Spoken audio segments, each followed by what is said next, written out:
An insider destroyed the house. Yes, आज middle east जिस आग में जल रहा है वो आग किसी गैर की लगाई हुई नहीं, अपनों की लगाई हुई है। 2015 में किंग सलमान सऊदी अरेबिया के थ्रोन पर बैठते हैं और उनके किंग बनने के तुरंत बाद ही मिडल ईस्ट के हालात बदलना शुरू हो जाते हैं और मिडिल ईस्ट में पहले जैसी अमन और चैन दिखाई देना बंद हो जाता है। हालांकि king Salman official supreme leader हैं सऊदी अरेबिया के, बट एक्चुअल में सारी स्ट्रेटजी, सारी डिसीजंस किंग सलमान के बेटे मोहम्मद बिन सलमान MBS लेते हैं और सारी ही डिसीजंस और सारी ही स्ट्रेटजीज ड्रॉ की जाती है MBS के जरिए।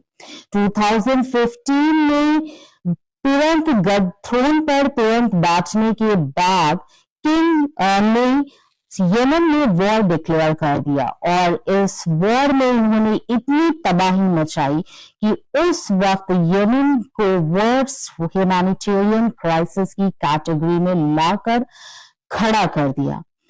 अब धीरे धीरे इनके पावर हंगर और पावर टसल ने इराक, लेबनान और सीरिया को भी तबाह करके रख दिया और इन्होंने हमेशा साथ दिया यूएस का, इजराइल का, कभी सामने से और कभी पीछे से। इन्होंने साथ दिया इन लोगों का जो हमेशा छोटे बच्चों पर अटैक करते हैं, उन्हें कत्ल करते हैं, उनकी बलि चढ़ाते हैं, उनका रेप करते हैं, उनको खाते हैं अपनी यूथ को मेंटेन करने के लिए और अपनी पावर को मेंटेन करने और एक्सपैंड करने के लिए।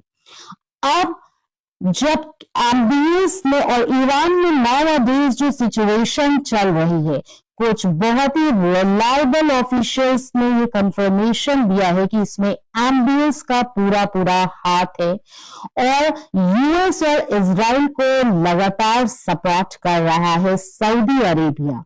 कैन यू बिलीव कि जो हमारी मुस्लिम्स की जो होली सिटीज हैं, 2 होली सिटीज हैं, उसकी कस्टडी इन जैसे बूचर्स के हाथ में है जो बच्चों को मारने वाले लोगों को सपोर्ट करते हैं और जिन्होंने मिडिल ईस्ट की ये हालत कर दी है। वहां की कंट्रीज की सिचुएशन आप देखें, वहां के लोगों की हालात आप देखें और वहां पर फैली हुई क्राइसिस को आप देखें और इन सब के लिए कौन जिम्मेदार है?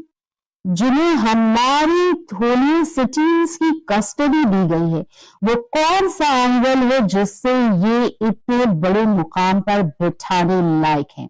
It's a high time to change the regime of Saudi Arabia. It's a high time to overthrow to these butchers.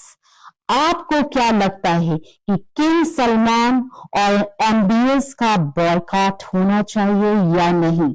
हमारी कंट्रीज में तो बड़ी सिल्की और सॉफ्ट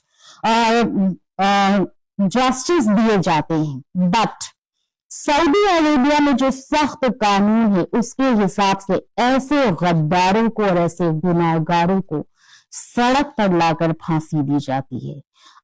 आपको क्या लगता है? ये सिर्फ कैन यू बिलीव कि आपके मक्का मदीना की कस्टडी ऐसे गद्दारों और ऐसे गुनाहगारों के हाथ में है जो हमें मार रहे हैं और हमें मारने वालों को सपोर्ट कर रहे हैं सिर्फ इसलिए कि उनका डोमिनेंस वर्ल्ड पर बन सके। आज ईरान लगातार अटैक कर रहा है मिडिल ईस्ट की डिफरेंट कंट्रीज पर। किसके सपोर्ट से? चाइना के सपोर्ट से। लेकिन सब जानते हैं कि चाइना भी यूएस की तरह किसी का सगा नहीं है। एक बार इजराइल और यूएस जब किनारे हो जाएंगे सपोज, तो चाइना भी वही सब कुछ कर सकता है मुस्लिम्स के साथ जो कि आज यूएस, इजराइल और इनडायरेक्टली सऊदी अरेबिया कर रहा है। और यही पर ऑन दी अदर हैंड अगर सऊदी अरेबिया मिडिल ईस्ट के साथ खड़ा होता तो क्या आज मिडिल ईस्ट की इतनी बुरी कंडीशन होती, क्या यूएस और इजराइल मिडिल ईस्ट को इतनी बुरी तरह से बर्बाद कर पाते, क्योंकि सऊदी अरेबिया भी एक बहुत ही ज्यादा पावरफुल कंट्री है। और इन सब के अलावा जो सबसे इंपॉर्टेंट बात है, अपने सजेशंस, अपने ओपिनियन जरूर कमेंट सेक्शंस में बताएं कि मोहम्मद बिन सलमान जैसे गद्दार और गुनाहगार क्या हमारी होली सिटीज की कस्टडी लेने के काबिल हैं, क्या वो किंग बनने के काबिल हैं, क्या वो क्राउन प्रिंस बनने के काबिल हैं सऊदी अरेबिया के। वो तो हमें ही मार रहे हैं और हमें मारने वालों को सपोर्ट कर रहे हैं। Please join the hashtag boycott butchers, boycott Mohammed bin Salman, King Salman.